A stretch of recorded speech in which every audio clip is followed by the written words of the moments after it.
کھلے آنکھ سلے اللہ کہتے کہتے، کھلے آنکھ سلے اللہ کہتے کہتے۔ الحمدللہ رب العالمین والصلاة والسلام علی خاتم النبیین، اما بعد فاعوذ باللہ من الشیطان الرجیم، بسم اللہ الرحمن الرحیم۔ الصلاة والسلام علیکہ یا رسول اللہ وعلی آلک واصحابک یا حبیب اللہ، الصلاة والسلام علیکہ یا نبی اللہ وعلی آلک واصحابک یا نور اللہ۔ مدنی چینل کے ناظرین، آپ دیکھ رہے ہیں پروگرام کھلے آنکھ صلی اللہ کہتے کہتے۔ رب العالمین کی بارگاہ میں دعا کرتے ہیں مالک کریم آج کے دن کو ہم سب کے لیے خوب رحمتیں اور برکتیں حاصل کرنے کا ذریعہ بنائے۔ حضور جان عالم صلی اللہ تعالیٰ علیہ وآلہ وسلم پر درود پاک پڑھنے کی بے شمار فضیلتیں، بہت ساری اس کی برکتیں۔ حضرت سیدنا صدیق اکبر رضی اللہ تعالیٰ عنہ سے روایت ہے، فرماتے ہیں کہ میں نے اللہ کے محبوب صلی اللہ تعالیٰ علیہ وآلہ وسلم کو فرماتے ہوئے سنا کہ جو مجھ پر درود پاک پڑھے گا قیامت کے دن میں اس کا شفیع بنوں گا، یعنی حضور اکرم صلی اللہ تعالیٰ علیہ وآلہ وسلم اس کی شفاعت فرمائیں گے۔ صلو علی الحبیب صلی اللہ تعالی علی محمد صلی اللہ تعالی علیہ وآلہ واصحابہ وبارک وسلم۔ آئیے سنتے ہیں تلاوت قرآن، واپس آئیں گے تو انشاءاللہ نعت رسول مقبول صلی اللہ علیہ وسلم کو بھی شامل کریں گے اور اپنے موضوع کو بھی آگے بڑھائیں گے۔ ابھی تلاوت سنتے ہیں۔ اعوذ باللہ من الشیطان الرجیم، میں اللہ تعالیٰ کی پناہ میں آتا ہوں شیطان مردود سے۔ بسم اللہ الرحمن الرحیم۔ اللہ کے نام سے شروع جو نہایت مہربان رحم والا۔ ورأى المجرمون النار فظنوا أنهم مواقعوها ولم يجدوا عنها مصرفا۔ اور مجرم دوزخ کو دیکھیں گے تو یقین کریں گے کہ انہیں اس میں گرنا ہے اور اس سے پھرنے کی کوئی جگہ نہ پائیں گے۔ وَلَقَدْ صَرَّفْنَا فِي هَذَا الْقُرْآنِ لِلنَّاسِ مِن كُلِّ مَثَلٍ، اور بے شک ہم نے لوگوں کے لیے اس قرآن میں ہر قسم کی مثل یعنی مثالیں طرح طرح بیان فرمائیں۔ وَكَانَ الْإِنسَانُ أَكْثَرَ شَيْءٍ جَدَلًا، اور آدمی ہر چیز سے بڑھ کر جھگڑالو ہے۔ وَمَا مَنَعَ النَّاسَ أَن يُؤْمِنُوا إِذْ جَاءَهُمُ الْهُدَى وَيَسْتَغْفِرُوا رَبَّهُمْ إِلَّا أَن تَأْتِيَهُمْ سُنَّةُ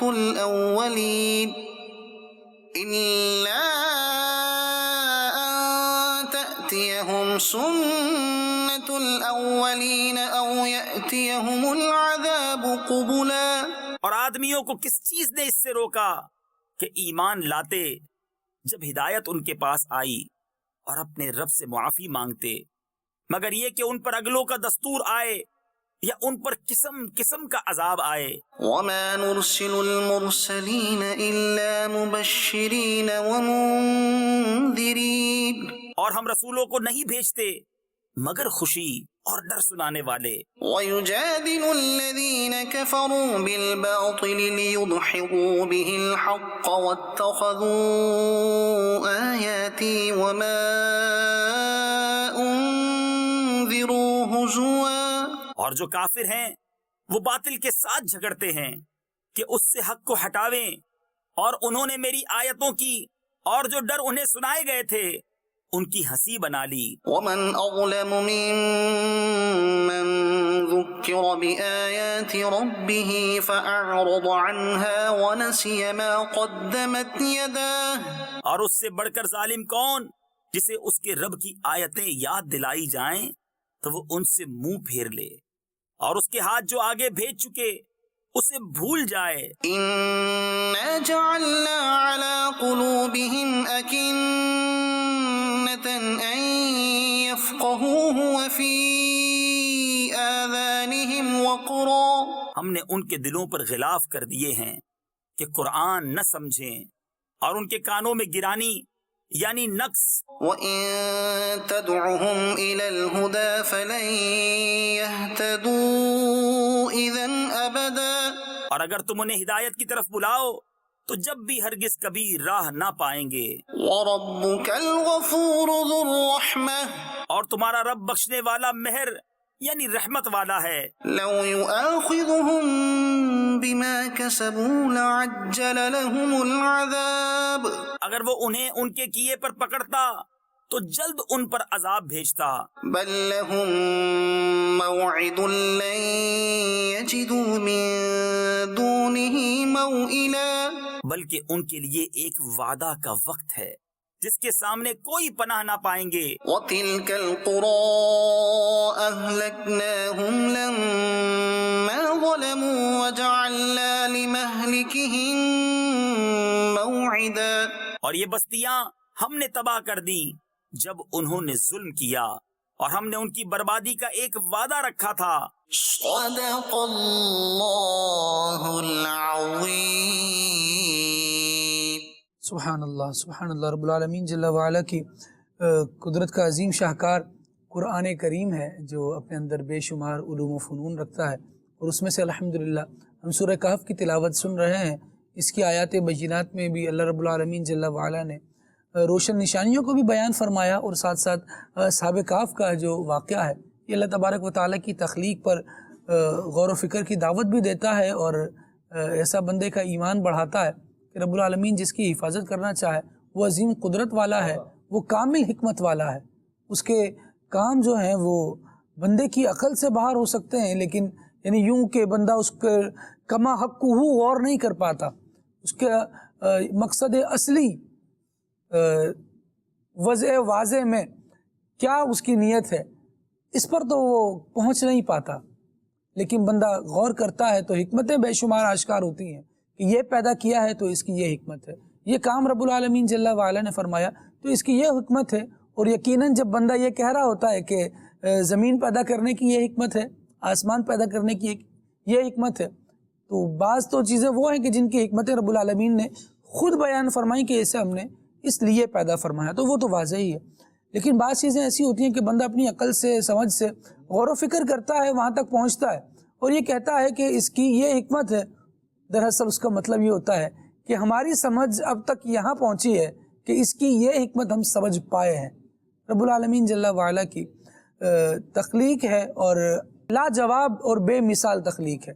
رب العالمین جل وعلا نے وہ حکیم ہے، اور فعل الحکیم لا یخلو عن الحکمہ، یہ واضح بات ہے کہ حکیم کا کوئی کام، حکمت والے کا کوئی کام حکمت کے بغیر نہیں ہوتا، حکمت سے خالی نہیں ہوتا۔ اللہ تبارک و تعالی ہمیں اپنی مخلوقات پر غور و فکر کرنے کی بھی توفیق عطا فرمائے، اور اس غور و فکر کے ذریعے سے ہم اس کی ذات کی معرفت حاصل کرنے میں بھی کامیاب ہو جائیں کہ غور و فکر کرنے کا مقصد اصلی یہی ہے۔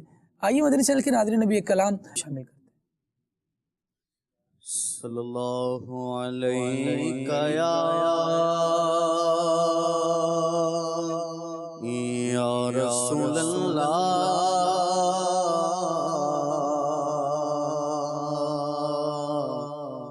وسلم علیک یا حبیب اللہ صلی اللہ علیک یا رسول اللہ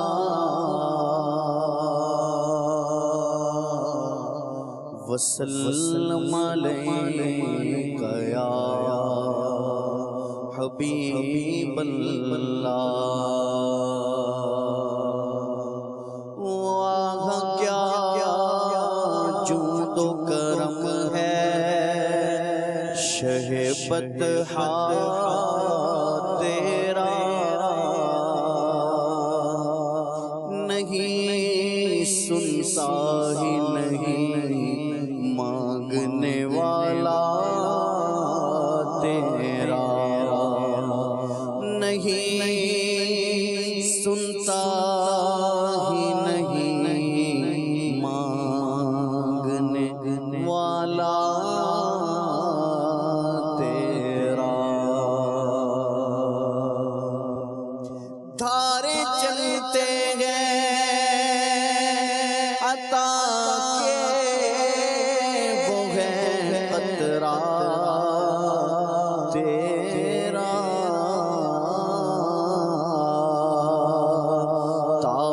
کھلتے ہیں سخا کے وہ ہے ذرا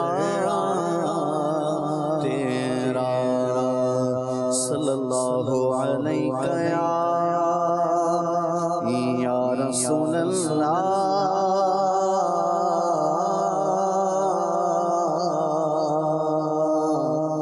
وسلم علیک یا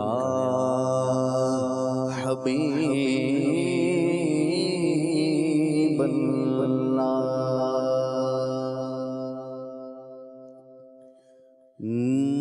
منور میری آنکھوں کو میرے شمس و ضحیٰ کر دیں منور میری آنکھوں کو میرے شمس و ضحیٰ کر دے منور میری آنکھوں کو میرے شمس و ضحیٰ کر دے منور میری آنکھوں کو میرے شمس و ضحیٰ کر دے منور میری آنکھوں کو میرے شمس و ضحیٰ کر دے منور میری آنکھوں کو میرے شمس و ضحیٰ کر دے منور میری آنکھوں کو میرے شمس و ضحیٰ کر دے غموں کی دھوپ میں وہ سایہ زلف دوتا کر دے غموں کی دھوپ میں وہ سایہ زلف دوتا کر دے غموں کی دھوپ میں وہ سایہ زلف دوتا کر دے جگہ پانی عطا کر دے بری جنت بھی پا کر دے جگہ پانی عطا کر دے بری جنت بھی پا کر دے جگہ پانی عطا کر دے بری جنت بھی پا کر دے نبی مختار کل ہے جس کو جو چاہے عطا کر دے نبی مختار کل ہے جس کو جو چاہے عطا کر دے نبی مختار کل ہے جس کو جو چاہے عطا کر دے جگہ میں ان کی چلتی ہے وہ دم میں کیا سے کیا کر دے جگہ میں ان کی چلتی ہے وہ دم میں کیا سے کیا کر دے جگہ میں ان کی چلتی ہے وہ دم میں کیا سے کیا کر دے زمین کو آسمان کر دے زمین کو آسمان کر دے سوریا کو سرا کر دے زمین کو آسمان کر دے سوریا کو سرا کر دے نبی مختار کل ہے جس کو جو چاہے عطا کر دے نبی مختار کل ہے جس کو جو چاہے عطا کر دے اور فضا میں اڑنے والے یوں اترائے ندا کر دے فضا میں اڑنے والے یوں اترائے ندا کر دے وہ جب چاہے جسے چاہے اسے فرما روا کر دے چاہے جسے چاہے اسے فرما روا کر دے، وہ جب چاہے جسے چاہے، وہ جب چاہے جسے چاہے اسے فرما روا کر دے۔ نبی مختار کل ہے، جس کو جو چاہے عطا کر دے۔ اور نبی سے جو ہے بیگانہ، اسے دل سے جدا کر دے۔ نبی سے جو ہے بیگانہ، اسے دل سے جدا کر دے۔ پدر مادر برادر جان مال ان پر فدا کر دے۔ پدر مادر برادر جان مال ان پر فدا کر دے۔ پدر مادر برادر جان مال ان پر فدا کر دے۔ نبی مختار کل ہے، جس کو جو چاہے عطا کر دے۔ اور کسی کو ہنساتے ہیں، کسی کو رلاتے ہیں، کسی کو ہنساتے ہیں، کسی کو رلاتے ہیں۔ وہ یوں ہی آزماتے ہیں، وہ یوں ہی آزماتے ہیں۔ وہ اب تو فیصلہ کر دے، وہ یوں ہی آزماتے ہیں۔ وہ اب تو فیصلہ کر دے۔ نبی مختار کل ہے، جس کو جو چاہے عطا کر دے۔ نبی مختار کل ہے، جس کو جو چاہے عطا کر دے۔ میری مشکل کو یوں آسان، میرے مشکل کشا کر دے۔ میری مشکل کو یوں آسان، میرے مشکل کشا کر دے۔ ہر ایک موجے بلا کو میرے مولا لا خدا کر دے۔ ہر ایک موجے بلا کو میرے مولا لا خدا کر دے۔ ہر ایک موجے بلا کو میرے مولا لا خدا کر دے۔ نبی مختار کل ہے، ہاں نبی مختار کل ہے، جس کو جو چاہے عطا کر دے۔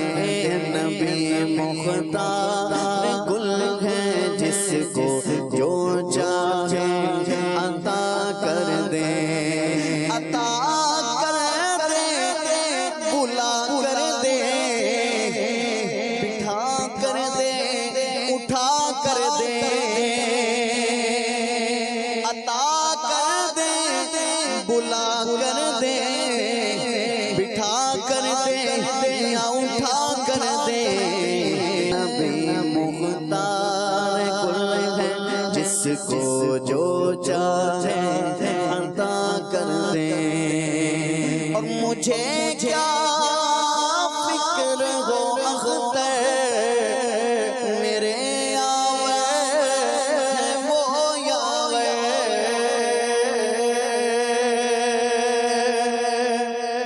مجھے کیا فکر ہو اختر، میرے آوے وہ یاوے۔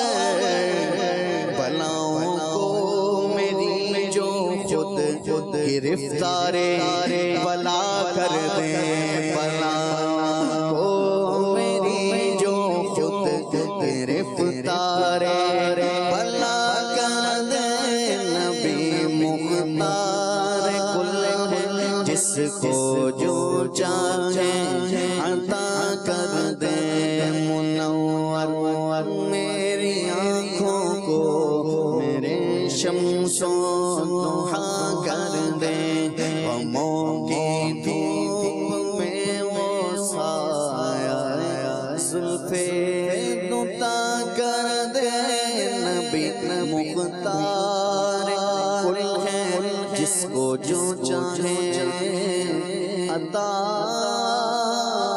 کر دے۔ سبحان اللہ سبحان اللہ سبحان اللہ۔ اللہ رب العالمین جل وعلا کا کتنا عظیم احسان ہے کہ وہ خود مالک ہے، وہ مولا ہے، وہ قادر ہے، اور پھر اس نے حضور اکرم صلی اللہ تعالیٰ علیہ وآلہ وسلم کو بے شمار طاقتیں، قوتیں، اختیارات عطا فرمائے، اور پھر حضور جان عالم صلی اللہ تعالیٰ علیہ وسلم اللہ تبارک و تعالیٰ کی مرضی کے مطابق اس کی مخلوق میں تصرف کا اختیار رکھتے ہیں۔ جو حضور جان عالم صلی اللہ تعالیٰ علیہ وآلہ وسلم پر رب العالمین کا احسان ہے، اور حضور کو اللہ تبارک و تعالیٰ نے ہم میں بھیجا اور یہ ارشاد فرمایا کہ ہم نے تم پر یہ احسان فرمایا ہے۔ رب العالمین جل وعلا کے بے شمار احسانات ہیں، اس کی بے شمار نعمتیں ہیں، اس کی مخلوق بہت ساری ہے، لیکن سب سے افضل، سب سے اعلیٰ، سب سے اولا اللہ رب العالمین جل وعلا نے جس کو پیدا فرمایا وہ میرے اور آپ کے آقا جناب محمد رسول اللہ صلی اللہ تعالیٰ علیہ وآلہ وسلم کی مبارک ذات ہے۔ یہ وہ احسان ہے جس کو رب العالمین جل وعلا نے یوں بیان بھی فرمایا کہ ہم نے مومنوں پر احسان کیا ہے۔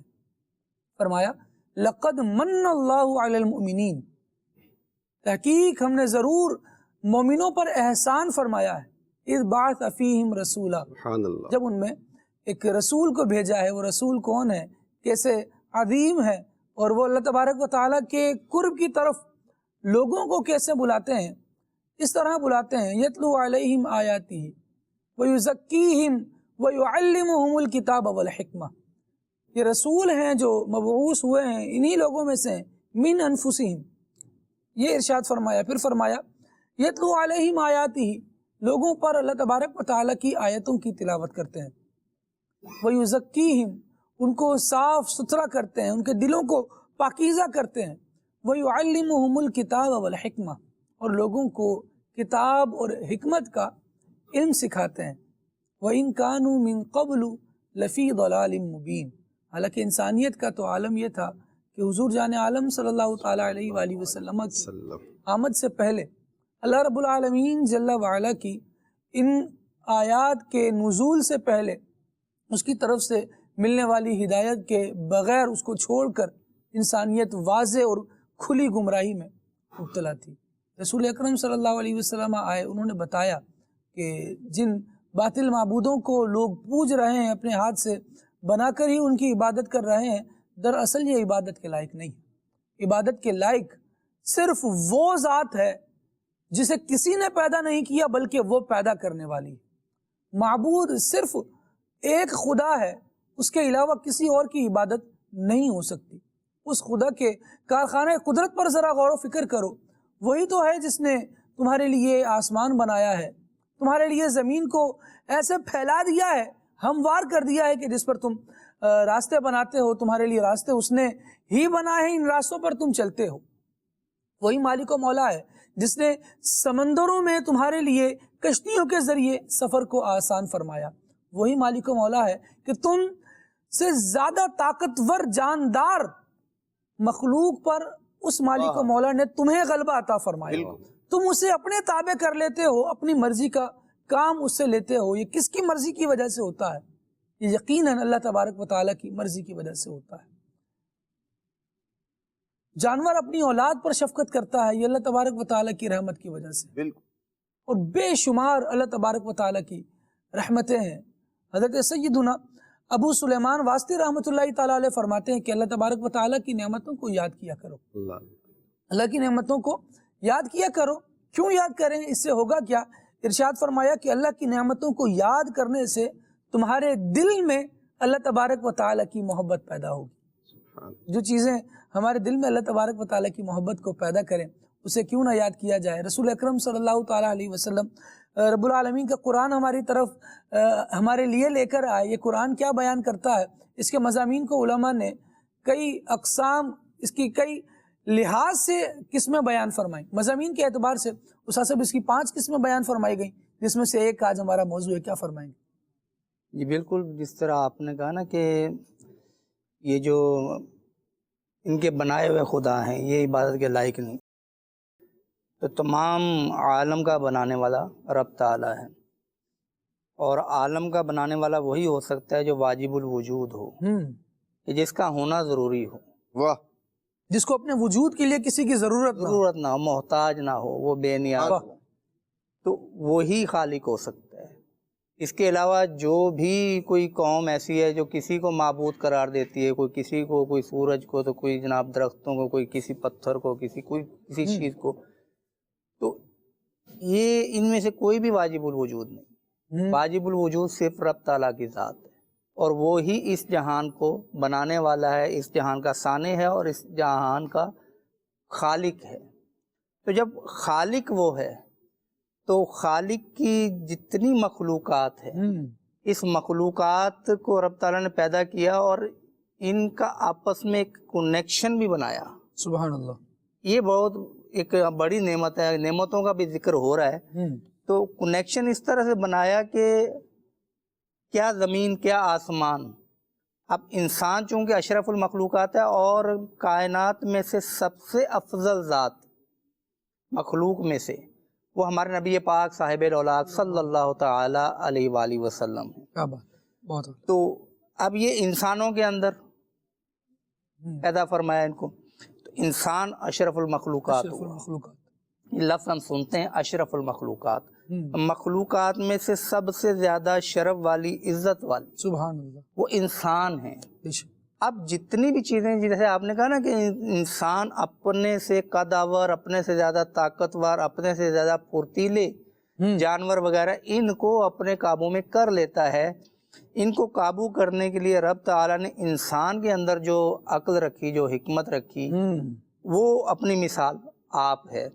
ورنہ آپ ہاتھی کو ہی دیکھ لیں کہ ہاتھی کو اور انسان کو اگر کھڑا کیا جائے، اللہ اکبر، اور دیکھا جائے کہ ان میں تناسب کیا ہے، یعنی نسبت کیا بنتی ہے، اگر وزن کر لی جائے تو، اگر پیمائش کر لی جائے تو ایک انسان کو نہیں بلکہ انسانوں کے پتہ نہیں کتنے افراد لیں آپ، وہ ایک ہاتھی کے برابر جا کے ہوں گے۔ لیکن یہ بھی منظر دیکھے کہ جس کو فن حاصل ہے نا، وہ ایک 15 سال کا بچہ بھی اس ہاتھی کو جناب لے کے چلا بھی جاتا ہے اور لے کر آ بھی جاتا ہے۔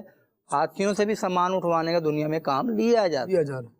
تو یہ ہے، تو رب تعالیٰ کی مخلوقات میں سے کوئی بھی بیکار پیدا نہیں کی گئی۔ وہ جس طرح آپ نے کہا نا کہ رب تعالیٰ حکیم، حکمت والا ہے، اور حکیم کا کوئی حکمت سے خالی نہیں ہوتا فعل، تو رب تعالیٰ کا کوئی فعل معلل بالاغراض نہیں ہے، کیونکہ علت وہ شے ہے کہ جو مجبور کرتی کہ یہ کام کرو، اور ہمارا رب تعالیٰ مجبور نہیں ہے۔ تو جب رب مجبور نہیں ہے تو اس کا کوئی فعل کسی علت کا محتاج نہیں کہ جو اس کو مجبور کر سکے کہ یہ کام تم کرو۔ میرا رب بے نیاز ہے، وہ جو کرتا ہے، جو چاہتا ہے وہ کرتا ہے، اور اس نے جو چاہا وہ کیا، وہ مخلوقات پیدا کی۔ اس مخلوقات میں سے اگر ہم تھوڑا سا وہ جائیں نا، یہ حیران کن بات ہوگی کہ یہ جتنے بھی عالم ہم کہتے ہیں نا، یہ عالم نباتات ہے، پودوں کا جہان ہے، سبزے کا جہان ہے، تو یہ جناب وہ عالم جمادات ہے، یہ پتھروں کا جہان ہے، یہ جناب بے جان چیزیں جن کو کہا جاتا ہے، یہ وہ ہیں۔ پھر عالم انسانیت ہے، انسانوں کا ایک جہان ہے، پھر یہ کیڑے مکوڑوں کا ایک الگ جہان ہے، جانوروں کا ایک الگ جہان ہے، پھر ان کے اندر جو کیٹیگریز ہیں، آپ جیسے آم کا ابھی آپ نے ذکر کیا، پھل ہے، اب آموں کے اندر کیٹیگریز ان کی، اس کی قسمیں اتنی ہیں کہ ہم سمجھتے ہیں کہ یار ہمیں ساری قسمیں پتہ نہیں، وہ ہمیں جتنی پتہ ہوتی ہیں اس سے کہیں تو زیادہ ایسی ہوتی ہیں جن کا ہمیں پتہ نہیں ہوتا۔ اچھا پھر ذائقے کے اعتبار سے ہم کیا کرتے ہیں, ہم کھا کے کہتے ہیں جناب فلاں قسم تو ہم نے کھا لی ہوئی ہے. اللہ کے بندے وہ آپ نے کون سے نمبر والی کھائی ہے؟ یہ میں آپ کو تجربے کی باتیں بتا رہا ہوں کہ نام وہی ہوگا, آپ نے کھایا بھی ہوگا, لیکن اسی کی نسل کا دوسرا آم جو اس سے اعلیٰ کوالٹی کا ہے, جب وہ آپ کھائیں گے تو آپ کو آنکھیں کھلی کی کھلی رہ جائیں گی, یار اس کا ذائقہ ایسا. یعنی وہ جو آموں سے ذرا شغف رکھتے ہیں نا, اور ان کو پتہ بھی ہے کہ آم کس قسم کے ہوتے ہیں اور کس طرح کے, تو اب سیزن بھی آموں کا ہے, زوروں پر. ہاں زوروں پر ہے یا جوڑوں پر ہے, ابھی تو معاملات ایسے ہی ہیں. تو اب یہ کہ وہ اولن جو آم آتے ہیں یہ مارکیٹ والوں کو پتہ ہوتا ہے یہ کون سے ہیں, اور جو وہ دوسرے جن کا میں ذکر کر رہا ہوں نا وہ کس جہان میں جاتے ہیں وہ ہمیں نہیں پتا. یہ بڑے معاملات ہوتے ہیں اس کے اندر, میں ذرا کھولنا نہیں چاہتا اس کو, تو وہ ہم تک نہیں پہنچتے, وہ کسی اور تک پہنچتے ہیں کیونکہ اس کی کوالٹی ایسی ہوتی ہے اور ریٹ بھی اچھا ملتا ہے. بہرحال صرف آم لے لیجیے. اچھا پھر انسان جو غذا کھاتا ہے, اب وہ ظاہر ہے کہ عام طور پہ جو روٹی سالن یا گندم سے بنی ہوئی کوئی اور پروڈکٹ کھا لیتا ہے, بریڈ وغیرہ یا اس طرح کی چیز, اب وہ خالی نہیں کھائے گا, کسی نہ کسی چیز کے ساتھ کھائے گا. سالن ہوگا یا وہ اس کے ساتھ گوشت ہوگا. تو اب یہ ساری چیزیں بننے کے اگر پروسیس پہ ہم توجہ کریں حافظ صاحب, تو اس میں دیکھیں گے گندم کے لیے ایک پورا پروسیجر ہے کہ گندم کو اگانا ہے. جی زمین کیسی ہونی چاہیے اس کی ڈیٹیل میں نہیں جاتا, کس موسم میں اگانا چاہیے یہ بھی ڈیٹیل میں نہیں جاتا. اچھا کس وقت اس کو کاٹنا چاہیے, کون سا موسم اس کے لیے بہتر ہے, اس کے لیے گرمی کا کتنا اس کو فائدہ ہے, اس کے لیے اس کو بارش کا کتنا فائدہ ہے, کاٹنے کے بعد پھر اس کو اچھے انداز سے کس طرح سے مثلا اس کے بھوسے کو اور دانے کو الگ کیا جائے, پھر ان دانوں کو کس طرح حفاظت سے رکھا جائے. یہ سارا پروسیس چلنے کے بعد مارکیٹ سے ہوتے ہوتے ہوتے یہ ہم تک پہنچتا ہے, اور پھر اس کو پیسا جاتا ہے. اب پیسنے کے بعد جب روٹی بنانی ہوتی ہے تو روٹی بنانے کا پھر الگ سے پورا ایک جہان ہے. آگ جلاؤ, پھر اس کے لیے باقاعدہ توا بنتا ہے, وہ توا کیسا ہو یہ وہ جانتے ہیں جنہوں نے توے پہ روٹیاں پکانی ہوتی ہیں, جو توے بناتے ہیں. ٹھیک ہے, اب یہ میں ڈیٹیل میں نہیں جا رہا, ابھی صرف آپ کو ایک وہ دے رہا ہوں کہ یہ چیز ہے. اب وہ جب بندہ کھاتا ہے نا تو یہ کھایا, اور سالن اب وہ چاہے گوشت ہے تو گوشت جس جانور کا ہے وہ جانور بھی تو گھاس اور چارے پہ پل رہا ہے نا. اگر آپ سالن کھا رہے ہیں سبزیوں کا تو وہ سبزیاں بھی تو زمین میں اگ رہی ہیں, ان کے ساتھ بھی سارے پروسیجر لگے ہوئے ہیں. اب جب ملا کر کھایا تو منہ کے اندر اگر لعاب نہ ہو تو ہم اس کو چبا بھی نہیں سکتے. رب تعالیٰ نے ہمارے منہ کے اندر ایک ایسے سسٹم رکھے ہوئے ہیں کہ جہاں سے وہ اتنی باریک باریک سوراخ ہیں جہاں سے وہ لعاب اسی وقت نکلتا ہے جب وہ نوالا منہ میں جاتا ہے. اب وہ نوالے کے ساتھ وہ لعاب وہ مکس ہو جاتا ہے. اچھا پھر یہ بھی پتہ چلتا ہے اسی زبان سے کہ یہ گرم ہے کہ سرد ہے, ٹھنڈا ہے. اسی زبان میں رب تعالیٰ نے ذائقے کی حص بھی رکھی ہوئی ہے. وہ زبان کے اندر اگر کوئی غور سے دیکھے یا وہ بعض کا ڈاکٹر چیک کرتا ہے تو زبان کے اندر چھوٹے چھوٹے ریشے نظر آئیں گے اس کو. یہ ریشے پٹھے ہیں جو وہ ذائقہ محسوس کرتے ہیں. اب وہ ذائقہ بھی فیل ہو رہا ہے, گرم سرد بھی فیل ہو رہا ہے. اچھا اسی منہ کے اندر وہ لعاب بھی نکل رہا ہے. اب لعاب مکس ہونے کے بعد اب جب گلے سے اتار دیا تو انسان نے اتنا ہی کرنا تھا کہ وہ لینے کے بعد منہ میں ڈال لینا تھا. اب منہ کے بعد گلے میں اتار دیا, اب یہ چلا گیا معدے کے اندر. اس کے بعد انسان کا کوئی پروسیجر نہیں ہے کہ پیٹ کے اندر کیا کرنا ہے.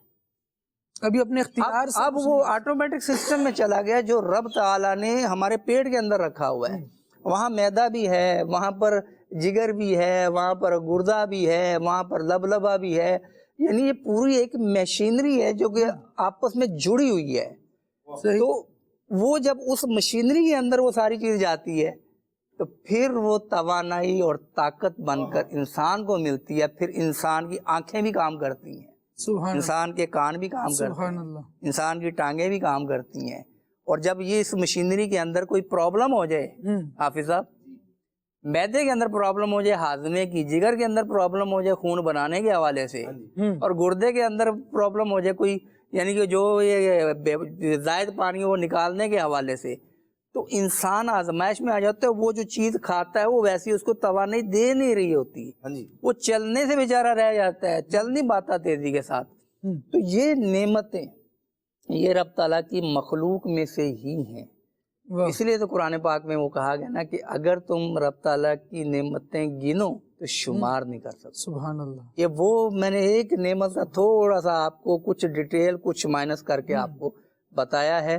تو رب تعالیٰ کی مخلوق جتنی بھی ہے یہ آپس میں جڑی ہوئی ہے. اگر زمین پہ مٹی نہ ہو تو ہمارا چلنا مشکل ہو جائے.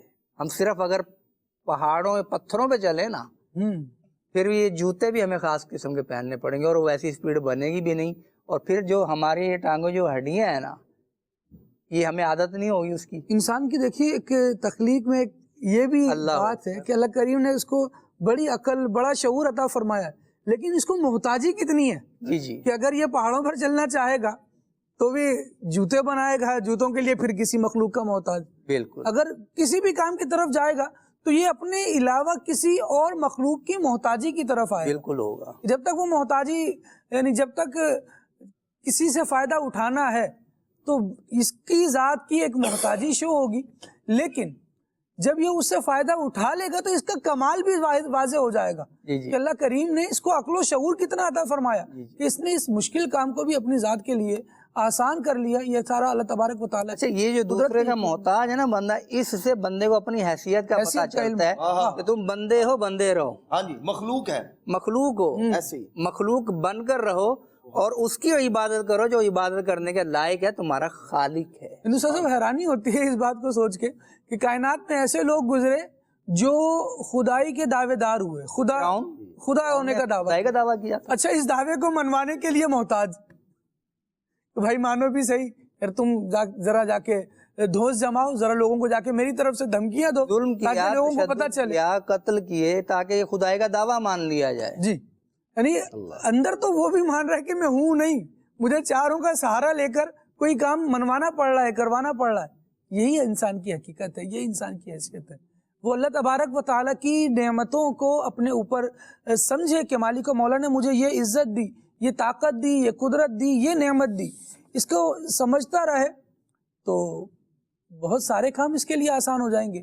جہاں یہ یوں تن کے کھڑا ہو کہ سب کچھ میرے بلبوتے پہ میری وجہ سے، تو پھر اس کو اس کی حیثیت کا ادراک کروایا جاتا ہے. ایک معمولی سا مچھر بھی انسان اس کو مار نہیں پاتا، وہ کہاں جگہ بنا لیتا ہے ذرا غور کریں. دماغ میں پہنچ گیا مچھر، دماغ میں کیسے پہنچا، کیسے اس نے جگہ بنا لی.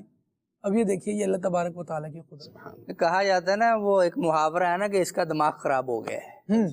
وہ دماغ خراب ہوا تھا، اس کا علاج بھی وہیں سے ہوا. پھر وہ دماغ میں مچھر گھسا اور پھر وہ روایتوں میں بتایا انہوں نے کہ وہ باقاعدہ اس کے سر پہ کچھ لگایا جاتا، مارا جاتا تھا. ایک آدمی مقرر تھا، وہ مارتا تھا تو اس کو سکون آتا تھا. آپ یہ دیکھیں کہ اس کا غرور کا سر نیچا کیسے ہو. اللہ کریم جل وعلا ہمیں اپنی مخلوقات پر غور و فکر کرنے کی توفیق عطا فرمائے. ابتدا میں جیسے ہم گفتگو کو لے کر چل رہے ہیں اور عرض کر رہے ہیں، اصل میں اس میں آخر تک بھی بات ہوگی نا تو آپ اندازہ لگائیے کہ وہ ابتدا ہی کہلائے گی. اللہ اللہ اتنی مخلوق. ابھی جو جنگلات ہیں، ایمیزون کے جنگلات بتائے جاتے ہیں کہ دنیا میں یہ سب سے بڑے جنگلات ہیں، اور جنگل کی سب سے بڑی قسم یہ ہے کہ یہ رقبہ بہت طویل ہے. اس کا ابھی 25% بھی لوگ نہیں اس سے واقف ہو سکے کہ اس کے اندر کیا کیا ہے. باقی 75% جو باقی ہے وہ سو باقی ہے. جو ابھی دریافت ہو چکا، ڈسکور ہو چکا، اس میں کیا کیا ورائٹیز موجود ہیں، کیا کیا مخلوقات موجود ہیں، اور ان میں کیا کیا فوائد موجود ہیں، ابھی سائنس اس تک نہیں پہنچ پائی. اور ایک کہنا یہ بھی ہے کہ جناب دنیا کی عمر بھی پوری ہو رہی ہے.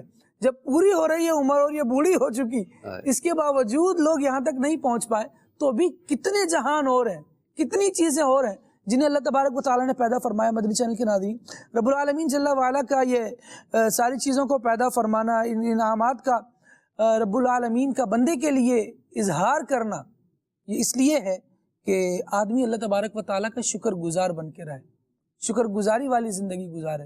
رب العالمین نے ایک بڑا حصہ قرآن کریم کا ان آیات پر مشتمل ہے کہ جو بندے پر اللہ تبارک و تعالیٰ کی نعمتوں کے بیان میں ہے. کس لیے کیا گیا یہ بیان؟ تاکہ بندہ اس بات کو جانے کہ کوئی ہے جو مجھ پر احسان فرماتا ہے، اس کا شکر گزار بنے. اور شکر گزاری کا طریقہ یہ ہے کہ پھر اس کی عبادت کرتے ہوئے اپنی زندگی کو بسر کرے. ابھی تو ہم انسان اور اس سے متعلقات پر گفتگو کر رہے تھے. میں چاہوں گا عرفان حفیظ بھائی اس پر تھوڑے گفتگو فرمائیے کہ اللہ تبارک و تعالیٰ نے جانور بھی تو طرح طرح کے پیدا فرمائے, وہ کیا حکمتیں ہیں ان میں اور ان سے ہمیں کیا فوائد حاصل ہو سکتے ہیں؟ انشاءاللہ. بسم اللہ الرحمن الرحیم. اللہ تبارک و تعالیٰ کی صفت خالقیت کا ظہور. اللہ تعالیٰ خالق ہے اور اس کی مخلوقات میں سے ایک جانور بھی ہیں. اللہ اکبر. طرح طرح کی انواع, ان کی اقسام. سبحان اللہ. اللہ تبارک و تعالیٰ کلام مجید میں ارشاد فرماتا ہے واللہ خلق کل دابۃ من ماء. ہر جو چوپایا ہے اس کی تخلیق اللہ پاک نے پانی سے فرمائی. یا مفسرین نے لکھا کہ اس سے مراد ہر جاندار چیز ہے. ہر جاندار چیز کی جو بنیاد ہے وہ پانی ہے. سب پانی سے سب کی تخلیق ہے. پھر اس کے بعد اسی ایک پانی سے تخلیق شدہ جو مخلوق ہے اس کی کئی قسمیں ہیں, کیٹیگری ہیں. صحیح. ان میں سے جانور ہیں. کیا بات. اچھا, جانور بھی ہیں اسی ایک پانی سے بنے. پھر اس پانی سے بننے کے بعد اب ان جانوروں کی بھی تقسیم ہے. ایسا نہیں ہے کہ تمام قسم کے جانور ہیں وہ ایک ہی شیپ کے ہوں, ان کا سٹائل بھی ایک ہی ہو, ان کی موومنٹ کا انداز بھی ایک ہی ہو, ان کا کھانے پینے کا انداز بھی ایک ہی ہو. سبحان اللہ. فرمایا ان میں سے بعض ایسے ہیں جو چلتے ہیں. میں یمشی علی بطنی, ایک کیٹیگری وہ بیان فرمائی اسی آیت میں کہ جو اپنے پیٹ کے بل چلتے ہیں. حشرات الارض ہیں, ہم دیکھتے ہیں ان کی کتنی انواع و اقسام ہیں, کہاں کہاں پائے جاتے ہیں. یعنی بعض اوقات انسان سمجھتا ہے نا کہ بالکل صاف شفاف ایریا ہے, لیکن اللہ تعالیٰ کی وہ قدرت ہے کہ وہاں پر بھی وہ اسی مخلوق نظر آ جاتی ہے کہ وہ ایسے چل رہی ہوتی ہے. وہ ایک پہلی کیٹیگری ہے. اسی پانی سے جس سے تمام جانداروں کی تخلیق ہوئی, اسی سے تمام جانوروں کی تخلیق ہوئی. اسی کی ایک کیٹیگری یہ ہے کہ جو اپنے پیٹ کے بل چلتے ہیں. وَمِنْهُمْ مَنْ يَمْشِي عَلَى رِجْلَيْن, اور کچھ ایسے ہیں جو اپنے دو پاؤں پر چلتے ہیں. واہ. یہ دوسری کیٹیگری ان جانوروں کی آ گئی. واہ واہ. وہ اللہ تعالیٰ کی مخلوق ہے. اب دیکھیں جو حشرات الارض ہیں ان کی خوراک بھی مختلف, ان کا کام بھی مختلف, ان کا وہ جہاں رہتے وہ بھی مختلف. اور اس کے مقابلے میں یہ جانور ہیں جو اپنے دو پاؤں پر چلتے ہیں, ان کا کھانا بھی مختلف, ان کا وہ انداز بھی مختلف. وَمِنْهُمْ مَنْ يَمْشِي عَلَى أَرْبَعٍ, اور ان میں سے بعض ایسے ہیں جو اپنے چار وہ پاؤں پر چلتے ہیں. ان کے ہاتھ بھی ان کی ٹانگیں کہلاتی ہیں. ان کے یعنی اللہ تعالیٰ کی قدرت ہے. ہم دیکھتے ہیں ہمارے ارد گرد گھروں میں پائے جاتے ہیں ایسے جانور, دائیں بائیں دیکھے جاتے ہیں. اب دیکھیں کہ وہ دو پاؤں پر چلنے والے ہوں, مرغی ہو, بطخ ہو, اس طرح کی چیزیں ہوں, یا بکری ہو, یا اس طرح کی چیزیں ہوں. اب پھر ان میں بھی کیٹیگری ہے. کوئی درندے کہلاتے ہیں, کوئی بالکل گھروں میں رہ جاتے ہیں, کوئی ڈومیسٹک لائف میں گزارتے ہیں. وہ سارے اس اللہ تبارک و تعالیٰ کی صفت خالقیت کا ظہور ہے, مختلف انداز میں ہو رہا ہے. اچھا, کوئی جانور جو ہے وہ انسان کے لیے بظاہر بہت یعنی یوزفل ہے, اور جانور کے فائدے تو بہت ہیں, انشاءاللہ ڈسکس کریں گے اس پر. اور کچھ جانور ایسے ہیں کہ جن سے انسان ڈرتا بھی ہے. اچھا, پھر ان کے بھی بینیفٹس ہیں. اچھا, پھر اس کے ساتھ ساتھ یہ ہے کہ پھر جیسے استاد آصف صاحب بات فرما رہے تھے کہ وہ جانور جو اتنا بڑا قوی الجثہ بھی ہوتا ہے, وہ جب انسان اس کو سجا لیتا ہے تو اس کا غلام بنتا نظر آتا ہے. ایک عجیب چیز آپ کی بات سے ذہن میں آئی کہ کتنے جانور ایسے ہیں انسان سے بڑے ہیں لیکن انسان انہیں ذبح کر کے ان کا گوشت کھا لیتا ہے. کتنے جانور ایسے ہیں جو انسان سے چھوٹے ہیں, وہ انسان کی جمع کی ہوئی خوراک کھا جاتے ہیں. اللہ اللہ اللہ. چیونٹیاں ہو گئی, یہ چھوٹی چھوٹی جو کیڑے مکوڑے ہیں, کتنے معمولی سے ہیں. انسان لاکھ جتن کر کے اپنی خوراک کا انتظام کرتا ہے اور یہ لے جاتے ہیں. یہ کیسا ایک بندہ غور و فکر کرے اس میں تو اللہ کریم نے کہیں تو بڑی مخلوق کو اس کے تابع کر دیا, کہیں یہ چھوٹی سے عاجز نظر آتا ہے. اللہ اکبر. یہ جو پائے جو ہیں اب اللہ تبارک و تعالیٰ نے تخلیق فرمائے ہیں. ویسے تو قرآن پاک کا نے میں جو تعلیم فرمایا ہے هو الذی خلق لکم ما فی الارض جميعا, اللہ تبارک و تعالیٰ نے جو کچھ بھی تخلیق فرمایا ہے فرمایا وہ تمہارے لیے فرمایا. یعنی اس میں مفسرین نے بیان کیا کہ اس میں انسان کا کوئی بینیفٹ ہے, انسان کے فائدے کے لیے بنایا ہے. یعنی اس میں ہمیں یہ بات سیکھنے کو ملتی ہے کہ انسان تو بنایا گیا, جن تمام مخلوقات اللہ تبارک و تعالیٰ نے تخلیق فرمائی یہ انسان کے لیے بنائی, اس کے فائدے کے لیے بنائی, اس سے فائدہ حاصل کرے. اور انسان کو پیدا کیا اپنی عبادت کے لیے.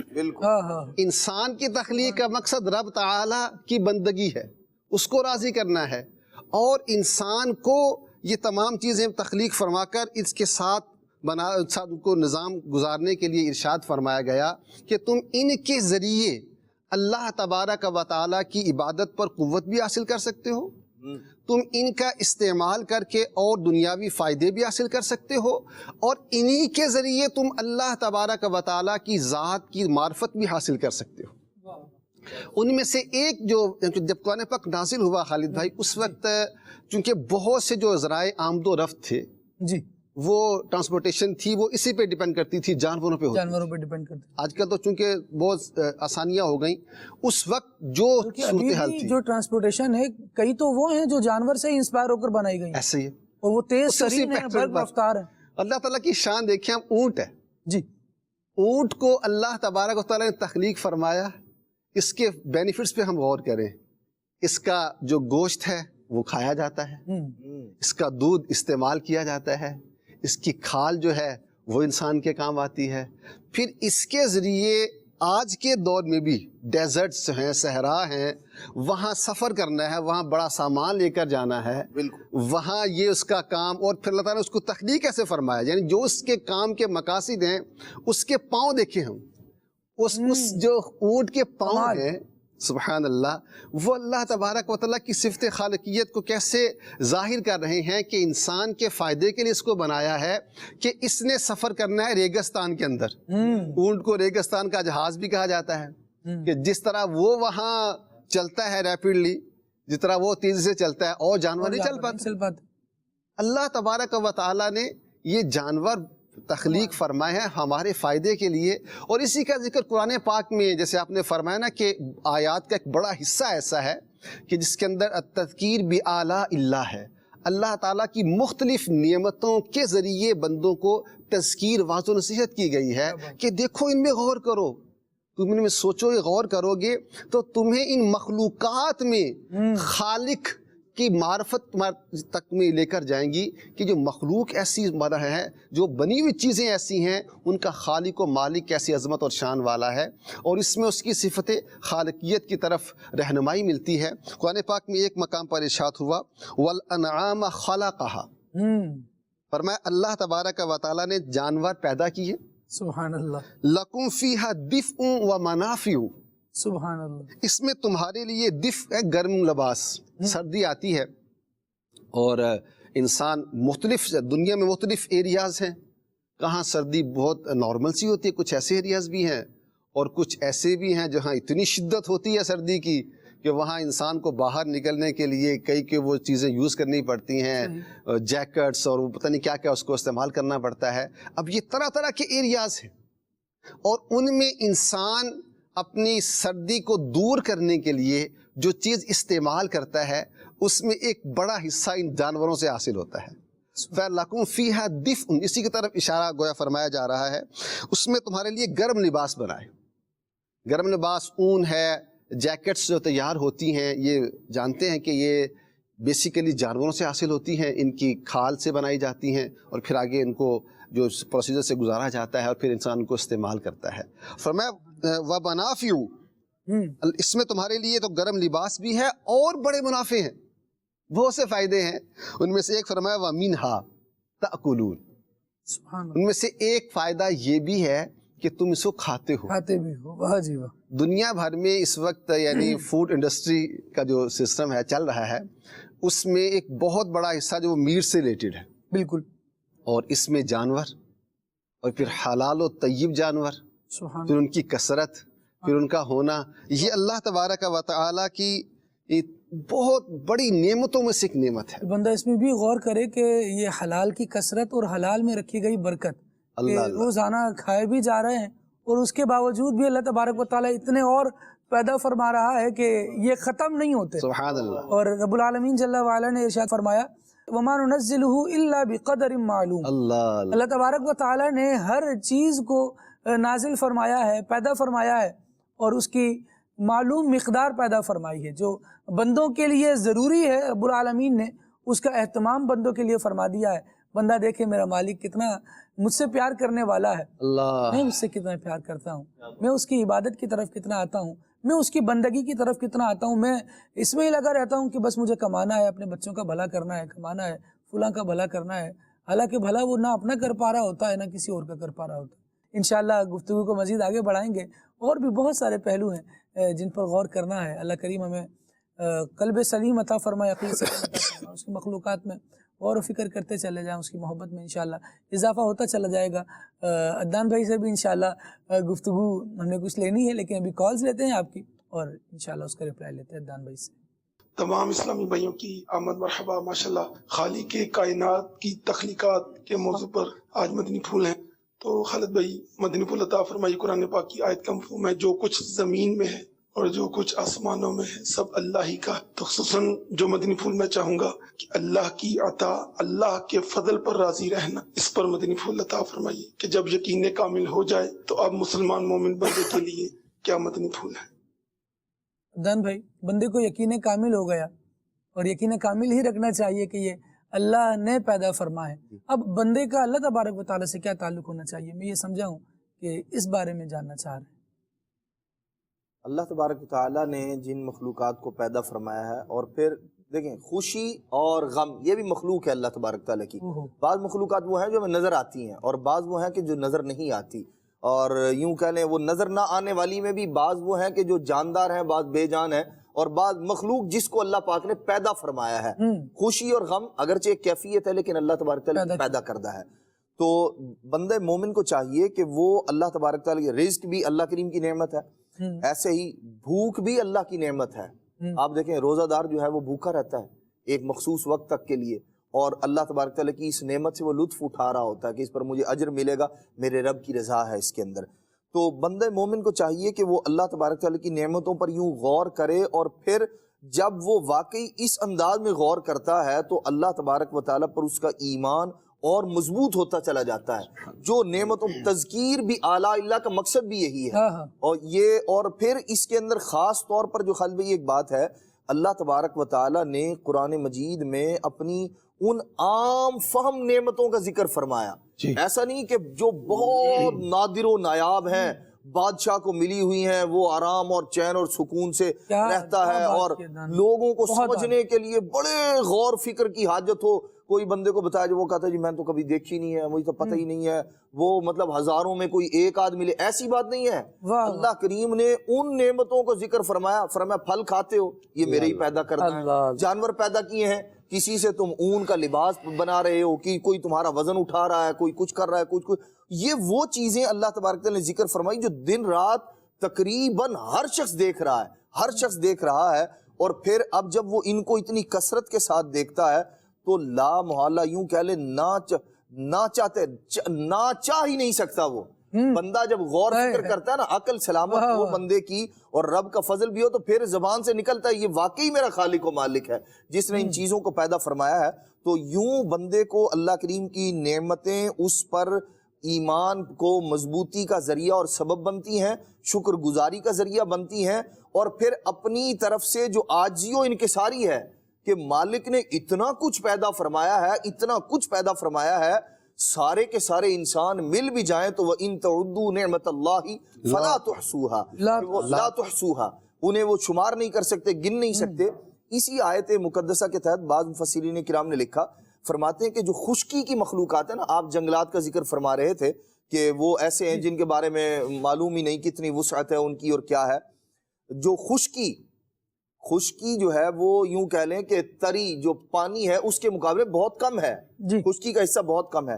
اس کے اندر جو مخلوق ہے نا، تو مفسرین کرام نے لکھا، فرماتے ہیں کہ خشکی کی ساری مخلوق وہ سمندری مخلوق کا 10واں حصہ ہے۔ اللہ، آپ یہاں انسانوں کو کاؤنٹ نہیں کیا جا سکتا کہ انسانوں کی تعداد کتنی ہے کبھی، بلکہ ایک شہر یا ایک ملک ہی دیکھ لیں، کبھی جو ہے وہ کم ہو رہے ہوتے ہیں، کبھی زیادہ ہو رہے ہیں، یہ دیکھی بھالی باتیں ہیں۔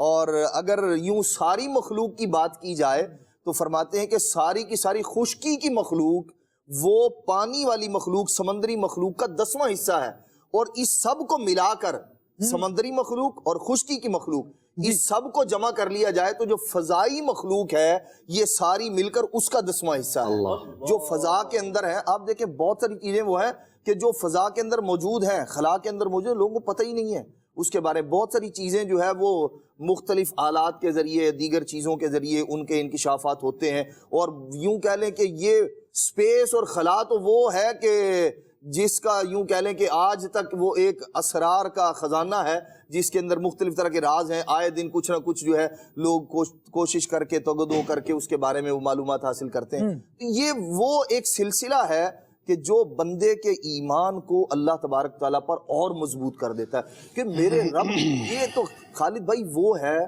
کہ جو اس نے ہم پر ظاہر فرما دیا، جس کا ذکر فرما دیا۔ ایسا تھوڑی ہے کہ رب کے خزانے یہی ہیں جو ہمارے سامنے ہیں، یہ تو اللہ تبارک تعالیٰ کے خزانوں کا یوں کہہ لیں کہ ایک جز، ایک حصہ ہے، اور وہ جو اس کے پاس ہے اس کا تو کوئی نہ حد ہے، نہ کرارہ ہے، نہ کوئی شمار ہے۔ تو جس رب کے خزانوں میں، اس کی مخلوق میں، اس کے خالق ہونے میں، اس کے چیزوں کو، اشیاء کو معرض وجود میں لانے میں، پیدا کرنے میں اتنی وسعت ہے، اتنی وسعت ہے، اس کا اختیار اور اس کی قدرت کتنی وسیع ہوگی۔ سبحان اللہ۔ تو پھر بندہ جو ہے وہ اپنے رب پر ایمان کو اور مضبوط کرتا ہے۔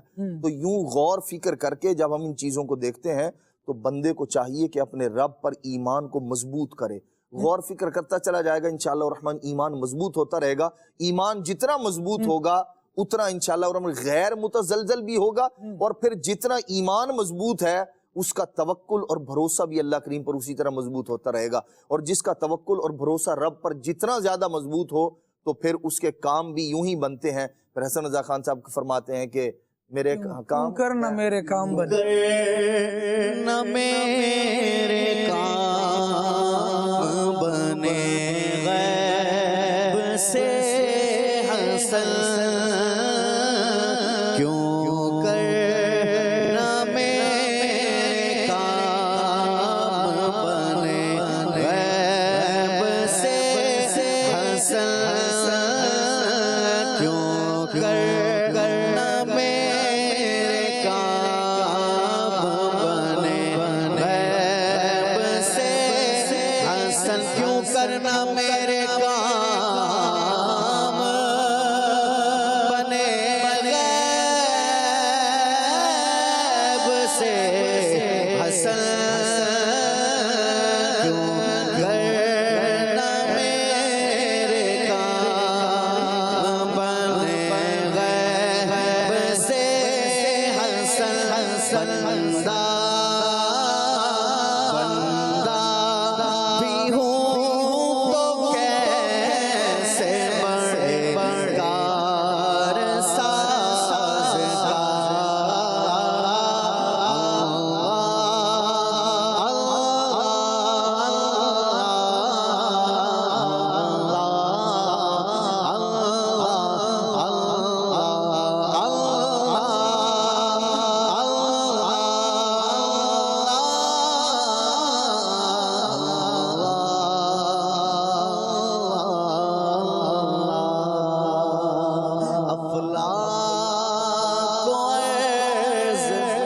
سب تیرے فرمان پذیر ہیں، افلاک عرض سب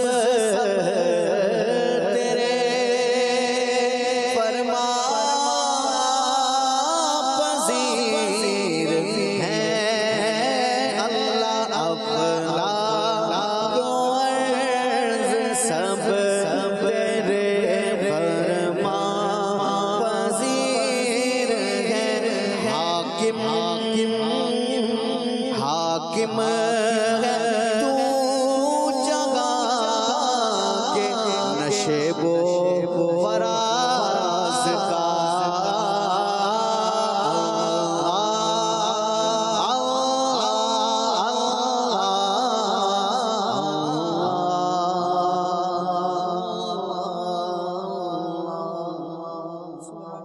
سبحان اللہ سبحان اللہ۔ اللہ رب العالمین جل وعلا کی کیا شان ہے، کیا عظیم قدرت ہے۔ دونوں طرح سے سن کر مزہ آ رہا ہے، یعنی چاہے نظم میں ہم سنیں، چاہے نثر میں سنیں، قرآن کریم کی تلاوت، اللہ اکبر، اس کو بندہ پڑھنے کا معمول بنا لے، ایک بہترین فائدہ اس کا یہ بھی ہوگا، نفسیاتی فائدہ یہ ہوگا، غور کیجیے گا کہ انسان کی فکریں دور ہوں گی۔ بالکل قرآن کریم فکروں کو دور کرتا ہے، جب بندہ اس کو سمجھے گا قرآن کیا کہہ رہا ہے، مایوسی قریب نہیں آئے گی۔ عدنان بھائی گفتگو فرما رہے تھے کہ اتنی مخلوق اللہ تبارک و تعالیٰ نے پیدا کر رکھی ہے، اور پھر شان یہ ہے خلق لکم ما فی الارض جمیعا، جو کچھ ہے تمہارے لیے ہی تو ہے، اور رزق بھی عطا کر رہا ہے، اور رزق بھی عطا فرما رہا ہے۔ تو میں یہ سوچ رہا تھا آپ کی گفتگو میں عدنان بھائی کہ اللہ تبارک و تعالیٰ سمندر کی تہ میں سیپ کے اندر موجود کیڑے کو روزی دیتا ہے۔ بالکل سمندر کی تہ میں سیپ کیسی، مطلب آپ اس کو دیکھیں، اس کی بناوٹ دیکھیں تو مطلب بندہ نہیں بنا سکتا بھائی، وہ ایسی عظیم رب العالمین جل وعلا کی تخلیق، اس کے اندر موجود چھوٹے سے کیڑے کو اللہ تبارک و تعالیٰ روزی دے رہا ہے۔ اتنا بڑا بندہ رب العالمین جل وعلا بھول سے پاک ہے، وہ پیدا فرما کے بھولا۔ اس کی شان تو ذرا سمجھیں، اس کی ذات کی طرف، اس کی معرفت کی طرف آئیں تو صحیح۔ بندہ خودکشی کی طرف چلا جاتا ہے کہ مجھے رزق نہیں مل رہا، مجھے یہ نہیں ہو رہا، مجھے وہ نہیں ہو رہا۔ جو بیچارے حالات کے ستائے ہیں ان سے ہمدردی ضرور ہے، لیکن یہ بھی تو غور کریں کہ ہمیں حالات کیوں ستا رہے ہیں۔ انبیاء پر مشقتیں آئیں، تکلیفیں آئیں، سب پر آئیں، یہ اللہ تبارک و تعالیٰ نے ایک آزمائش کا وقت بھی انسان کے لیے مقرر کر رکھا ہے، وہ بھی آتا ہے، یہ ایک الگ بات ہے۔ لیکن کیا آزمائش میں بندہ اپنے آزمائش میں بھی غافل رہے گا رب سے؟ آزمائش میں تو کم از کم رب کی طرف آئے، ہر وقت رب سے لو لگا کے رکھے، مانند شمع تیری طرف لو لگی رہے، دے لطف میری جان کو سوز و گداز کا۔ ایک تو ہر وقت بندہ لو لگا کے رکھے اپنے رب سے، لیکن یہ بھی تو دیکھے جو مشقت ہے یہ بھی تو گزر جائے گی بھائی، اچھے دن نہیں رہے، برے بھی نہیں رہیں گے۔ جمعے کو ایک نماز کے بعد ایک اسلامی بھائی سے بات ہو رہی تھی، تو وہ اپنے کچھ حالات بتا رہے تھے، دو فکرے انہوں نے بڑے پاورفل کہے، جو مطلب سن کر حیران ہوا میں۔ کہا کہ ایک وقت تھا کہ میرا کاروبار اچھا تھا، تو اس وقت تو بہتا دریا ہے، تو جس کا جی چاہتا تھا اس سے آ کر ہاتھ دھوتا تھا، اور دریا کو بھی کوئی فرق نہیں پڑتا تھا۔ شاید ہم میں سے لوگ ہوں جنہوں نے ایسا وقت گزارا ہو۔ پھر وہ کہتے ہیں اب وہ وقت آیا ہے کہ کوئی پوچھنے والا نہیں ہے، تھوڑی مصیبت میں آ گیا ہوں، مشکل میں آ گیا ہوں، تو اس پر ان کو ایک جملہ کہا گیا کہ بھائی بہار بھی ہے نا، یہ 12 ماہ نہیں رہتی، ایک وقت آتی ہے لیکن تر و تازگی بکھیر کر چلی جاتی ہے، یہ اس کا ایک حسن ہوتا ہے کہ بندے کو کمال پر لے آتی ہے۔ ذرا بندہ غور تو کرے کہ اگر مجھ پر مشقت ہے، غم کی کالی گھٹا ہے، اللہ تبارک و تعالیٰ چاہے تو اسی کو تبدیل فرما دے اور اس سے رحمت کی بارش برسا دے، اس کے لیے کون سی کیا بات بعید ہے؟ یہ رب العالمین جل وعلا کے احسانات ہیں، بندہ اس کی طرف لو لگائے، اور کیسی لو لگائے کہ مانند شمع تیری طرف لو لگائے، شمع تیری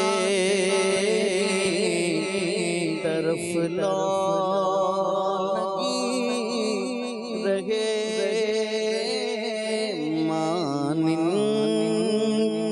مانند شمع تیری طرف لو لگی رہے، اللہ مانند شمع تیری طرف لو لگی رہے،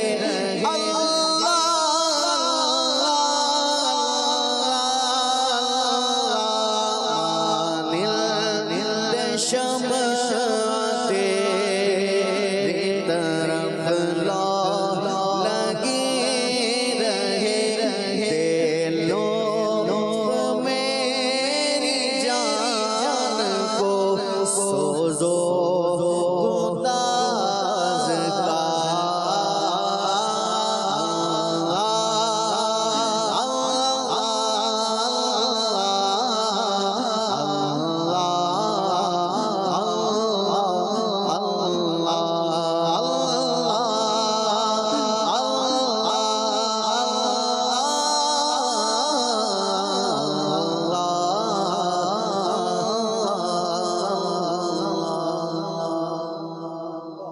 انسان پر مصیبت آئے، کوئی غم آئے، اس وقت تو کم از کم رب تعالیٰ کی بارگاہ میں وہ حاضر ہو جائے، اسی سے لو لگا لے، اور پھر اس وقت جو سوز و گداز ہوگا نا انسان کا، اور جس کی بارگاہ میں وہ حاضر ہے، اور اس کو یہ ذہن میں تصورات ہوں گے، یہ تیقن ہوگا، یقین ہوگا کہ میں جس کی بارگاہ میں حاضر ہوں وہ میرا خالق ہے، میں اس کی مخلوق ہوں، اور میرے جو بھی دکھ درد ہیں، غم ہیں، مصیبتیں ہیں، ان کو خوشیوں میں، فرحتوں میں، راحتوں میں تبدیل کرنا اسی کی مشیت پر ہے، اسی کے چاہنے پر ہے۔ تو بلا تشبیہ جس طرح انسان کو کسی ڈپارٹمنٹ میں عدنان بھائی کام پڑ جاتا ہے، جی اور ایک بندہ وہاں ایسا ہوتا ہے جو اس کے کام کروا سکتا ہے، ہاں جی، بندہ اس بندے سے کیسا تعلق نکالتا ہے ایسے اور جا کے کہتا ہے کہ جناب آپ یہ ہمارے مائی باپ یہ مسئلہ ہمارا حل کرا دیں، ہاں ہاں اسی سے جا کے لوگ لگاتا ہے، اسی سے جا کے بات کرتا ہے، ایسے، تو وہ تو مخلوق ہے، ہاں جی اس کے اختیارات بھی عارضی ہیں، بالکل، حتمی نہیں ہے، مستقل نہیں ہے۔ تو جس کے اختیارات ہیں ہی مستقل، جس کی کوئی حد ہی نہیں ہے جس کے اختیارات کی، اس خالق اور مالک کی بارگاہ میں جب حاضر ہو کے بندہ دل سے یہ پکارے گا یا اللہ میں مصیبت میں آ گیا ہوں، یا اللہ مجھ پہ آزمائش آن پڑی، اے میرے مولا اس مصیبت کو مجھ سے ٹال دے، تو وہ جو دل کے اندر ایک سوز اور گداز کے ساتھ جب یہ پکارے گا نا، ہاں جی، تو رب تعالیٰ سے یہ جو عرض کر رہا ہے نا، یہ عرض کرنے کے بعد جو دل میں ایک اس کے سرور، ایک نور فیل ہوگا۔ مولانا نقی علی خان رحمۃ اللہ فرماتے ہیں کہ یہ نقد انعام ہے کہ یہ تو رب تعالیٰ کی بارگاہ میں عرض کر رہا ہے، نقد انعام ہے۔ یہ سمجھنے کی باتیں ہیں۔ تو مصیبت میں اگر بندہ اس طرح کر لے نا تو وہ مصیبت سے اس کی توجہ بھی ہٹے گی، اور پھر رب تعالیٰ پر توکل جب مضبوط ہوگا تو پھر وہ ہارون رشید کا بار بار واقعہ یاد آتا ہے اس کے دور کا کہ قحط پڑ گیا، اب وہ اناج وغیرہ ہے کوئی نہیں، لوگوں کو پریشانی تو ہوتی ہے، پیسہ بھی ہے اور اناج نہیں ہے، کیا کریں؟ تو ایک غلام جناب بڑا وہ فرحت اور خوشی، بڑا وہ فریش لوگوں نے کہا یار اس کو مسئلہ کیا ہے، سارے پریشان، ٹینشن، یہ فریش اور جناب بڑا وہ کول مائنڈڈ اور بڑا جناب خوش و خرم نظر آ رہا ہے۔ اس کو پکڑا شک میں اور بادشاہ کے پاس لے گئی، اس کو پوچھو کیا بات ہے، سارے ٹینشن میں اور یہ بڑا مزے میں دکھائی دے رہا ہے، کیا بات ہے، قحط پڑا ہوا ہے تو تو اتنا جناب فریش۔ اس نے کہا کہ بھلے قحط پڑا ہو، میں جس مولا کا غلام ہوں اس کے پاس اناج وافر مقدار میں ہے۔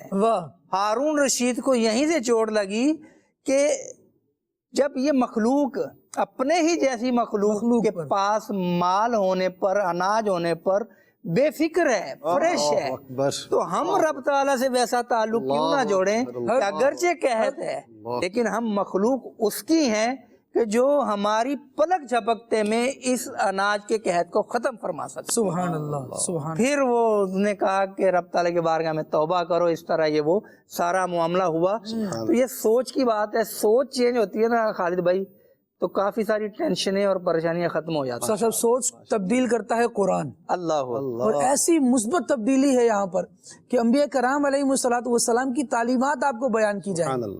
توبہ کرو، کیوں کرو؟ حضرت نوح علیہ السلام نے اپنی قوم سے کہا نا وَقُلْتُ اسْتَغْفِرُوا رَبَّكُمْ، میرے مولا میں نے ان سے کہا ہے اپنے رب سے توبہ کرو، اِنَّهُ كَانَ غَفَّارًا، بے شک وہ بہت بخشنے والا ہے، يُرْسِلِ السَّمَاءَ عَلَيْكُمْ مِدْرَارًا، آسمان سے تم پر موصلہ دھار بارش برسائے، وَيُمْدِدْكُمْ بِأَمْوَالٍ وَبَنِينَ، تمہیں مال بھی عطا فرمائے گا، بیٹے بھی عطا فرمائے گا، وَيَجْعَلْ لَكُمْ جَنَّاتٍ وَيَجْعَلْ لَكُمْ أَنْهَارًا، تمہارے لیے باغات بنا دے گا، نہریں جاری فرما دے گا۔ یہ سارا اسی کے حکم پر ہونا ہے۔ بندہ آئے تو صحیح اپنے رب کی طرف آئے، دیکھیں رب کیا فرما رہا ہے، أَمَّنْ يُجِيبُ الْمُضْطَرَّ إِذَا دَعَاهُ وَيَكْشِفُ السُّوءَ وَيَجْعَلُكُمْ خُلَفَاءَ الْأَرْضِ إِلَٰهٌ مَّعَ اللَّهِ، وہی تو ہے جو مضطر کی، پریشان حال کی، بے چین کی پریشانی کو دور کرنے والا، غم کو کھول دینے والا ہے، وہ رب العالمین جل وعلا کی ذات ہے۔ یہاں ایک شعر بھی سناؤں میں آپ کو، وہ کہا کہ وہ ایک سجدہ جسے تو گراں سمجھتا ہے، 1000 سجدوں سے دیتا ہے آدمی کو نجات۔ پہلے مصرے میں سجدہ اس کے حقیقی معنوں میں استعمال ہوا ہے اور دوسرے میں اس کے مجازی معنوں میں استعمال ہوا ہے۔ جو بندہ دوسروں کے پاس جا کر، مخلوق کے پاس جا کر عاجزی، انکساری، منت، سماجت، التجا سب کچھ کرنے کے لیے تیار ہو جاتا ہے، ان سب کو اگر وہ چھوڑ کر اس کی طرف جانا ہی نہ پڑے، اگر پہلا سجدہ حقیقی اللہ تبارک و تعالیٰ کو کر لے، اس کی بارگاہ میں بس سب کو چھوڑ کر وَتَبَتَّلْ إِلَيْهِ تَبْتِيلًا، سب سے کٹ کر اللہ کا ہو جائے نا، پھر اللہ تبارک و تعالیٰ اس کو ایسا قبول فرماتا ہے، آسمان میں اس کی مقبولیت کے چرچے، زمین میں اس کی مقبولیت کا شہرا، زمین کے اندر اس کی مقبولیت اللہ تبارک و تعالیٰ بسا دیتا ہے، زمین اس کے گن گاتی ہے، زمین میں بسنے والے اس کا۔ یہ ابھی اس پہ تھوڑا سا میں اضافہ کر دوں کہ پریشانیاں، ٹینشنیں فی زمانہ تسلیم ہے کہ ہیں، لیکن یہاں پر کچھ شاید ہم بھول رہے ہیں، ہم صرف اسباب پہ کہیں توجہ نہیں رکھے ہوئے۔ ہاں جی، توکل اس چیز کا نام ہے کہ اسباب تو اپنائیں، ہاں جی، لیکن ہماری نظر خالق کے اسباب، خالق کے اسباب پر، سبحان اللہ۔ یہ دوائیاں 4 کھائیں گے تو ہمارے مرض کا علاج ہو جائے گا، یہ اسباب ہے۔ جی، ان دوائیوں میں تاثیر پیدا کرنا یہ ہمارے رب تعالیٰ کے دستے قدرت میں ہے، اس کی مشیت پر ہے، اس کی مرضی کے اوپر ہے۔ اگر ہم اسباب کے ساتھ ساتھ خالق اسباب کو بھی یاد کریں، اس کی بارگاہ میں دعا کریں، تو یہ جو اسباب کی تاثیر ہے نا، یہ ہم تو سمجھتے ہیں یہ اسباب یہ کام کریں گے تو یہ کریں گے تو یہ نتیجہ نکل آئے گا، وہ نتیجہ جو رب تعالیٰ کی مرضی سے نکلے گا نا، وہ اس سے 1000 گنا زیادہ ہو سکتا ہے۔ اسباب پر اگر محض بندہ وہ یوں کہہ لیں بھروسہ کر لے تو پھر بعض اوقات جیسے وہ چاہ رہا ہوتا ہے نا کہ ایسے ہو جائے گا، ایسے ہوتا نہیں ہے بعض اوقات۔ آپ دیکھیں بہت سارے لوگ جو ہے وہ نتیجہ اسی کی مرضی کا آنا ہے، جی، رب کا فیصلہ ہی ہے۔ بالکل بالکل یہی ہے، اور اگر وہ اپنی مرضی کو اللہ تبارک تعالیٰ کی مرضی کے مطابق کر لے گا تو پھر جو ہے نا، پھر فضل ہے، پھر کرم ہے، پھر نتیجہ اس کے حق میں۔ بعض اوقات جو ہے وہ مکان وغیرہ بناتے ہوئے، بلڈنگ بناتے ہوئے آپ نے دیکھا ہوگا، وہ جو ہے اس کو بنانے کے لیے لینٹر ڈالا گیا، سپورٹ دی گئی، اور اس کے اوپر جو ہے نا وہ بچھا دیا گیا سب کچھ۔ 4 6 8 دن کے بعد جو ہے جیسے ہی کھولتے ہیں اس کو، نتیجہ کیا نکلنا چاہیے تھا؟ بہت مضبوط کر کے بنایا ہے جی، بلڈنگ تیار ہو گئی ہے، کم از کم فرسٹ فلور جو ہے وہ اوکے ہو گیا ہے۔ جیسے ہی وہ اس کے نیچے سے وہ بیم وغیرہ چیزیں نکالتے ہیں، تختے اور پٹے، شٹرنگ جو ہے، اور وہ دھڑام کر کے بلڈنگ نیچے آ کے گرتی ہے۔ اس وقت بندہ دیکھتا ہے یہ کیا ہو گیا، فارمولہ حالانکہ وہی اپنایا ہوتا ہے، بالکل وہی اپنایا ہوتا ہے، لیکن وہ فارمولہ دوبارہ لگائے گا اگرچہ کامیاب ہو جائے گا، لیکن بات یہ ہے یہ دن رات اس طرح کی ہونے والی تبدیلیاں ہمیں بتا رہی ہوتی ہیں کہ ہمیں اللہ تبارک تعالیٰ کی بارگاہ کی جانب رجوع کرنا چاہیے۔ بندہ ہو مومن، اللہ کریم فرماتا ہے کہ میں مضطر کی دعا کو قبول فرماتا ہوں۔ ادھر یہ مضطر ہے، بیماری کی وجہ سے ہے، پریشانی کی وجہ سے ہے، دیگر معاملات کی وجہ سے ہے، چاہیے تو یہ تھا کہ یہ اس کی بارگاہ میں جاتا جو فرما رہا امن یجیب المضطر، وہاں جاتا۔ یہ ادھر بھاگتا ادھر بھاگتا، مطلب خودکشی کر لوں، مر جاؤں، یہ کر لوں، وہ کر لوں۔ وہ فرماتا میں سنتا ہوں، میں سنتا ہوں۔ چاہیے تو یہ کہ اس کی بارگاہ میں جاتا، اور پھر وہ اسے کیسا اطمینان اور سکون عطا فرماتا۔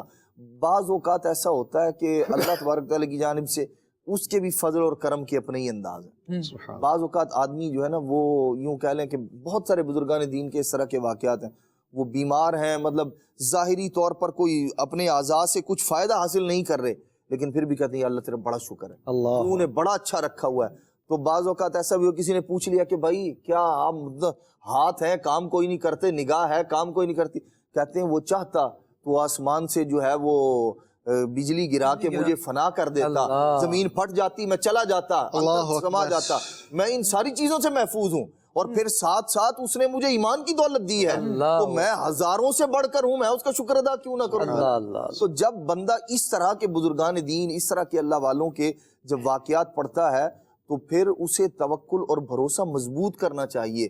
وہ خالق، وہ مالک جو چیونٹی کو، پرندوں کو، درندوں کو، اور یوں کہہ لیں کہ بہت ساری مخلوقات کو، ہر ایک کا رزق اسی کے ذمہ کرم، جب وہ انہیں کھلا رہا ہے، انہیں عطا فرما رہا ہے، تو میں یہ غور کروں جو مجھ سے تقاضے ہیں نا، جس کا مجھے حکم دیا گیا ہے وہ میں پورا کروں، جو مجھے محنت کرنے کا حکم ہے وہ میں پورا کروں۔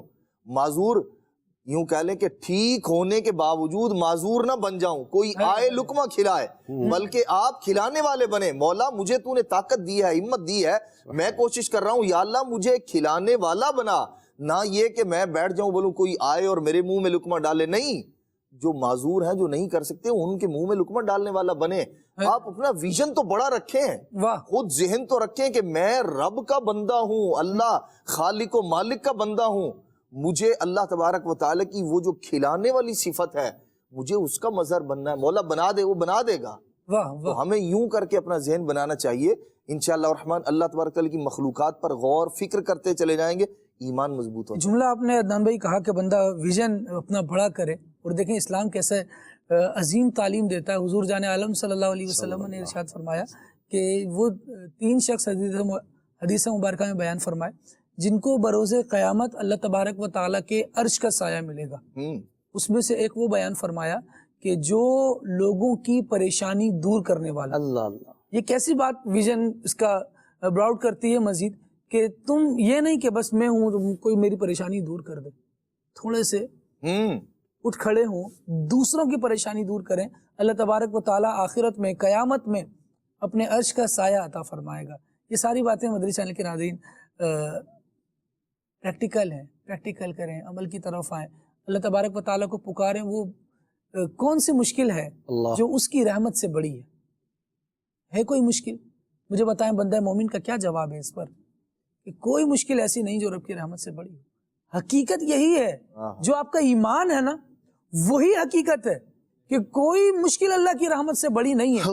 وہ مشکل کو دور فرما دے گا. دعائیں کریں، یہ مومن کا ہتھیار ہے. دعاؤں کو چھوڑ دیں گے تو پھر مشکلات میں آ جائیں گے. ایک پیکج شامل کرتے ہیں اس سلسلے میں اور حج کی برکات ملاحظہ کرتے ہیں. صلو علی الحبیب صلی اللہ تعالی علی محمد وعلی آلہ وصحبہ وبارک وسلم. میرے آقا صلی اللہ علیہ وسلم نے فرمایا اللہ کے نزدیک سب سے افضل عمل ایمان ہے جس میں شک نہ ہو، اور وہ جنگ ہے جس میں خیانت نہ ہو، اور حج مبرور یعنی مقبول حج اللہ کی بارگاہ میں بہت ہی پسندیدہ عمل ہے. حضرت ابو ہریرہ رضی اللہ تعالیٰ عنہ فرماتے ہیں ایک مقبول حج 1 سال کے گناہوں کو مٹا دیتا ہے. حضرت سیدنا ماعز رضی اللہ عنہ فرماتے ہیں حضور پاک صاحب لولاک صلی اللہ علیہ وسلم سے پوچھا گیا سب سے افضل عمل کون سا ہے؟ فرمایا ایک اللہ پر ایمان لانا، پھر مقبول حج کرنا. تمام اعمال پر ایسی فضیلت رکھتا ہے جیسے سورج طلوع ہونے اور غروب ہونے کے درمیان ہوتا ہے. سبحان اللہ. رحمت للعالمین صلی اللہ علیہ وآلہ وسلم نے فرمایا حج اور عمرہ یکے بعد دیگرے کرو، کیونکہ یہ دونوں اعمال فقر اور گناہوں کو ایسے دور کر دیتے ہیں جیسے بھٹی لوہے، سونے اور چاندی کے زنگ کو دور کر دیتی ہے. اور مقبول حج کا ثواب جنت کے سوا کچھ نہیں. یہ سنن ترمذی شریف کی حدیث پاک کا خلاصہ میں نے عرض کیا. آخری نبی مکی مدنی صلی اللہ علیہ وسلم نے فرمایا حج مبرور یعنی مقبول حج کا ثواب جنت سے کچھ کم نہیں. عرض کیا گیا مبرور سے کیا مراد ہے؟ فرمایا ایسا حج جس میں کھانا کھلایا جائے اور اچھی گفتگو کی جائے. ایک روایت میں جس میں کھانا کھلایا جائے اور سلام عام کیا جائے. آخری نبی مکی مدنی محمد عربی صلی اللہ علیہ وآلہ وسلم نے فرمایا حج کیا کرو، کیونکہ حج گناہوں کو اس طرح دھو دیتا ہے جیسے پانی میل کو دھو دیتا ہے.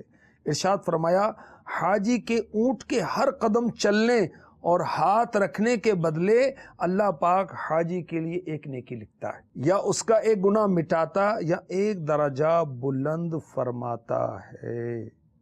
سچے نبی، پیارے نبی، سونے نبی، آخری نبی صلی اللہ علیہ وسلم نے فرمایا جو بیت الحرام کا ارادہ کرے پھر سوار ہو، سواری کے ہر قدم کے بدلے اللہ اس کے لیے ایک نیکی لکھے گا، ایک گناہ مٹا دے گا، ایک درجہ بلند فرمائے گا.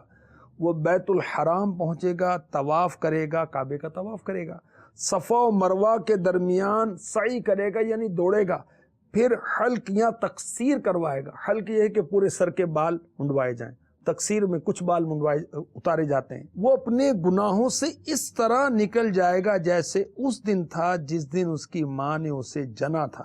لہٰذا اب وہ اپنے اعمال کی ابتدا نئے سرے سے کرے.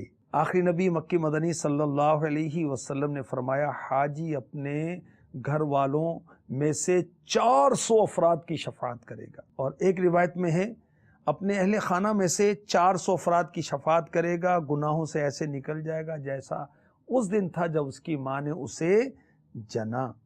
میرے آقا صلی اللہ علیہ وسلم نے فرمایا حاجی اور جس کے لیے حاجی دعائے مغفرت کرے اس کی مغفرت کر دی جاتی ہے۔ سبحان اللہ۔ یا رب پھر آج پر یہ ہمارا نصیب ہو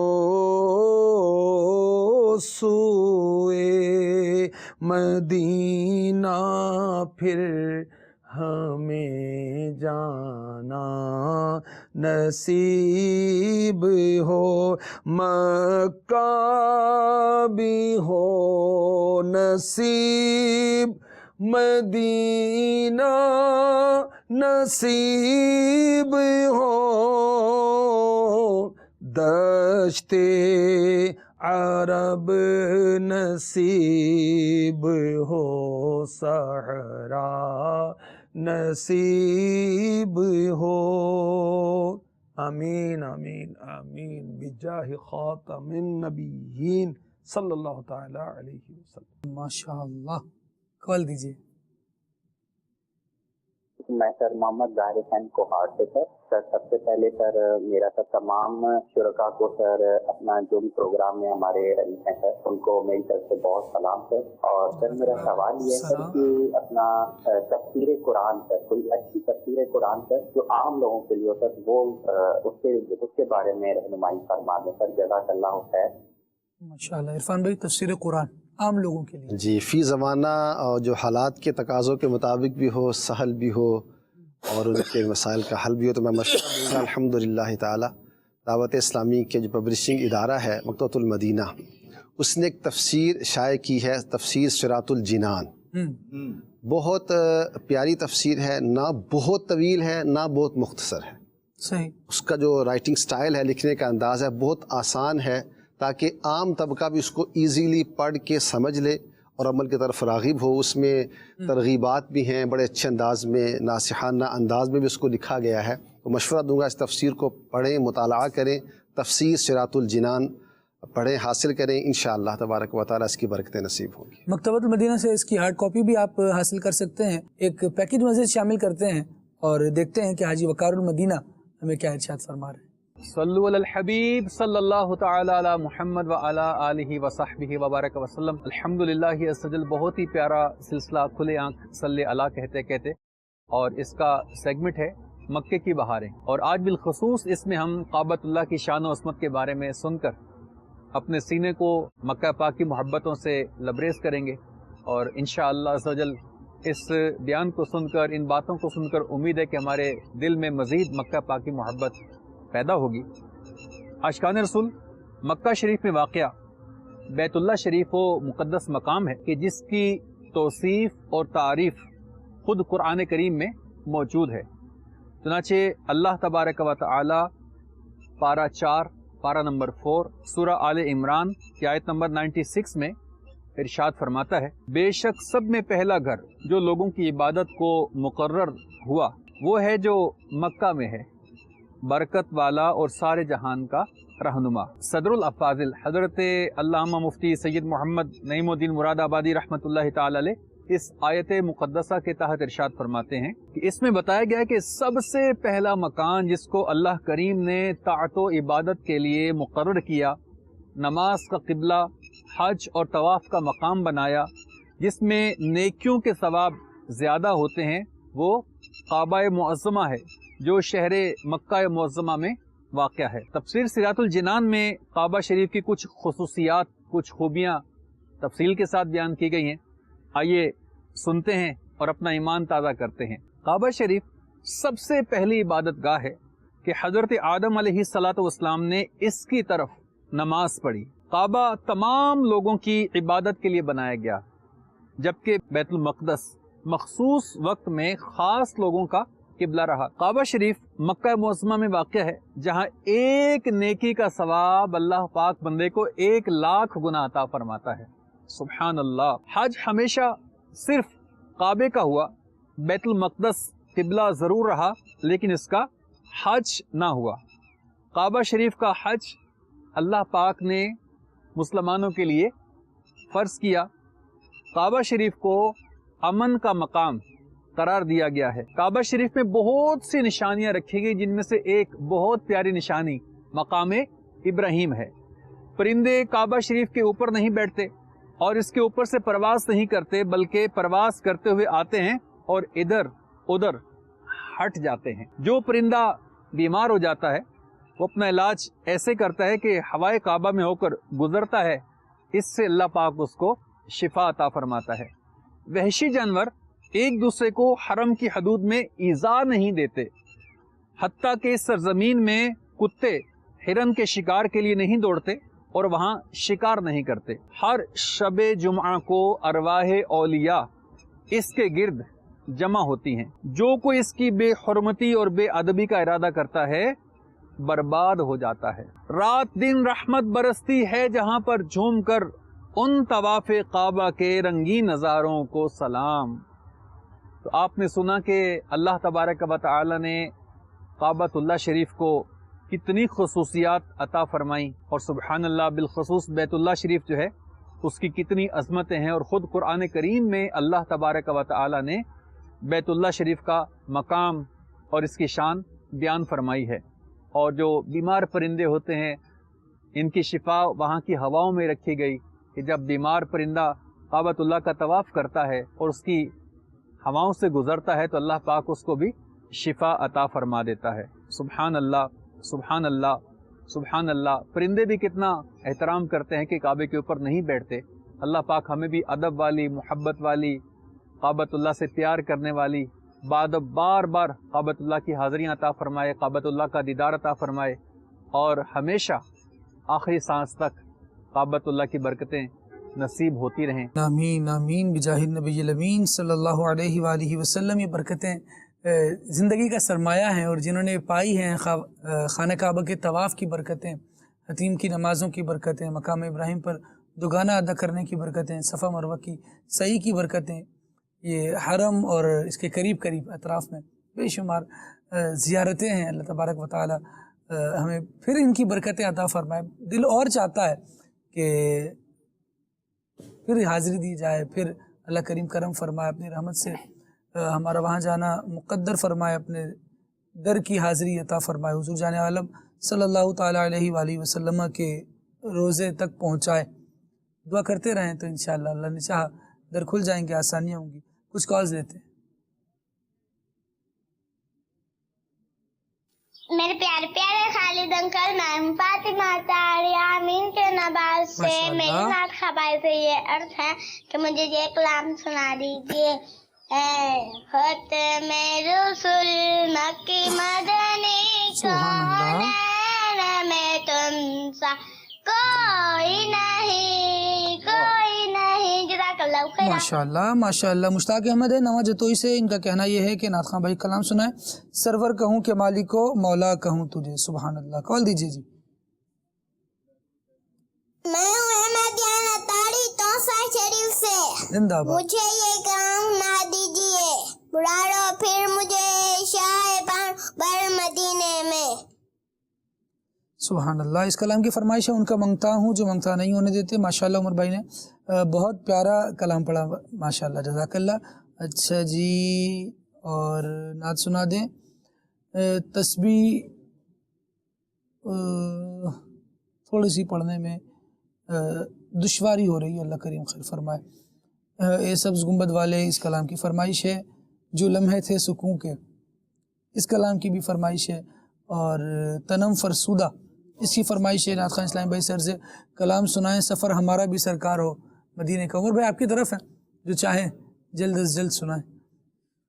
بلا لو پھر مجھے اے شاہ بہرو مدینے میں، پھر روتا ہوا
اب زیارت ہو یہ آرزو ہے مدینے کی اب زیارت ہو حضور سارے غلاموں پہ یہ عنایت ہو مدینہ دیکھیں گے ہم بھی مدینہ دیکھیں گے خدا را کا غلاموں پہ ایسی رحمت ہو نظر کے سامنے گلزار ہو مدینے کا سفر ہمارا بھی سرکار ہو مدینے کا یہ التجا ہے کہ دیدار ہو مدینے کا جو رنگ و نور سے روشن مدینہ سارا ہے خدا نے آقا تمہارے لیے سوارا ہے ہم اس لیے تو مدینے کو یاد کرتے ہیں ہم اس لیے تو مدینے کو یاد کرتے ہیں سنا ہے ہم نے مدینہ بہت ہی پیارا ہے بلاوا اب ہمیں سرکار ہو مدینے کا سفر ہمارا بھی سرکار ہو مدینے کا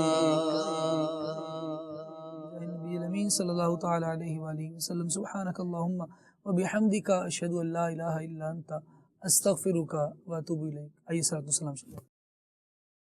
یا نبی سلام علیکہ یا رسول سلام علیکہ یا حبیب سلام علیکہ صلوات اللہ علیکہ کا وقت کا چمکے ستارہ پھر حاضری کہو اشارہ دیکھ کر روضہ پیارا دیکھ کر روضہ پیارا پھر کہے خادم تمہارا یا نبی سلام علیکہ یا رسول سلام علیکہ یا حبیب سلام علیکہ صلوات اللہ علیکہ. کھلے آنکھ صلی اللہ کہتے کہتے کھلے آنکھ صلی